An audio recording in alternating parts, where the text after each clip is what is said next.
Square చేసుకోవాలి. దీన్ని ఇలా చేసుకొని దాన్ని కట్ చేస్తాం. కట్ చేసిన తర్వాత మళ్ళీ దాన్ని హాఫ్గా పెట్టి కట్ చేసుకోవాలి.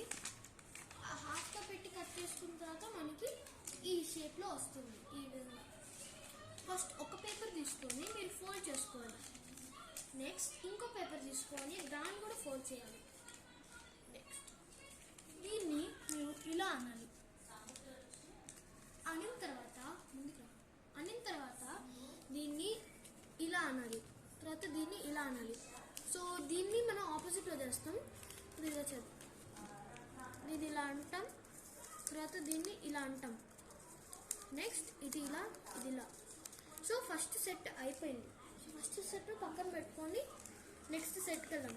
మళ్ళీ స్ట్రేట్గా చేయాలి, కానీ ఇప్పుడు మనం డిఫరెంట్ వేలో చేస్తాం. సో అది లెఫ్ట్కి వెళ్ళింది, సో ఇది రైట్కి వెళ్తుంది. నౌ మనం పై నుంచి కింద కనాలి.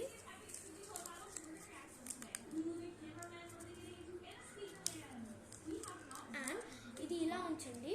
ఇప్పుడు మనం చేసిన బిఫోర్ పీస్ని దాని పైన పెట్టాలి.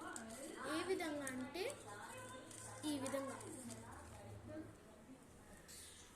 విధంగా పెట్టిన తర్వాత ఈ రైట్ సైడ్ ఉండేది లోపల పోనియాలి. నెక్స్ట్ లాస్ట్లో ఉండేది లోపల పోనియాలి. తర్వాత దాన్ని ఇలా చేసి ఈ లోపల పోనియాలి. నెక్స్ట్ లాస్ట్ ఉన్న దాన్ని ఇలా పోనియాలి.